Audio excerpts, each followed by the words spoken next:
Ngayong araw guys, meron tayong Ford Everest tinowing sa atin. Ayaw itong umandar. Kaya itinulak na lang natin, i-diagnose natin kung ano naging problema nito at kung bakit ayaw umandar ng sasakyan na ito.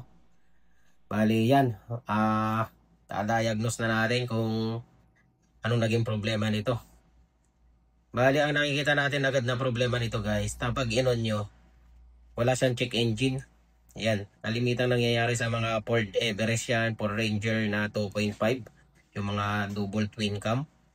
Ang kalimitan nagiging problema talaga sa mga yan ay yung ECU.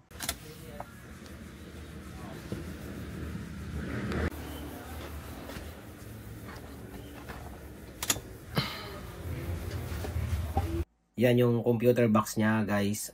Babaklasin ko na lang tong ECU na to. Titingnan natin kung anong naging problema niya sa loob. Yung nagiging problema talaga minsan talaga ng ganyang Ford Everest 2.5, Ford Ranger 2.5 ay yung ECU na yan. Ito na, pag nabaklas natin, ang gagawin ko rito ay bubuksan ko.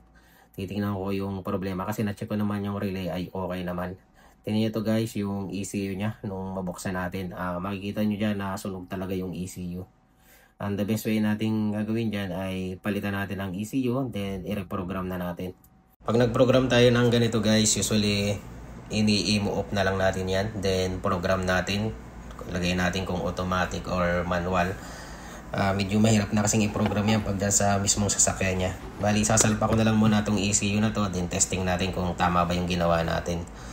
Para malaman natin bago natin i-install. Pwede isinakit ko lang muna dyan. Then tingnan natin to guys kung okay na.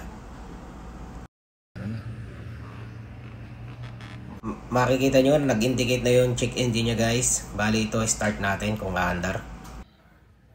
Start ko pre. Oh no!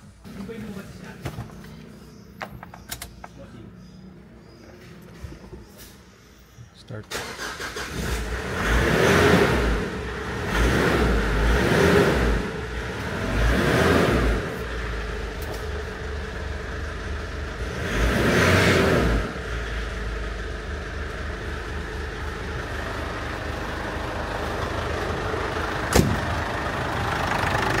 Maandar na. ECU lang yung naging problema niya. Bali, rekomendahan ko na lang si bossing dito ng injector seal kasi may leak yung mga injector niya. Bali, yan ang nangyari sa ECU niya. Bali, ito yan si bossing. Pagkadala rito, mabilis ang pag-andar natin. Okay na. Ang problema dito, sir, Yan lang, ECU lang. Bondar na oh. Okay na. Sir, okay na. Thank you, sir. Thank you, sir. Makikita mo to sir sa post ko minsan. Ang ganun. Bilis, ah. Ang sabi ko na kayo dito, ang daming papagawa talaga yun. Oo, kasi may... Dito talaga yun, no? Opo, meron naman magagaling. Pero kami rin naman may mga piyesa kasi kaya mabilis din. Kaya... Sabi nyo. Abisado rin naman po. Pagpasok ka lang agad sa ECU yung problema, yun. Oo. Thank you, sir. Thank you, sir. Opo. Ayusin na rin natin tong leak na to. Ayan. Papalitan natin ng injector seal.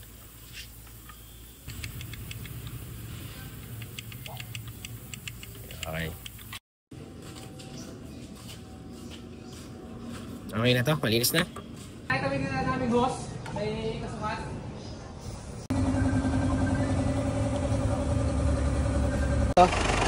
Bali, naayos na rin natin yung mga leak. Then, yan, okay na.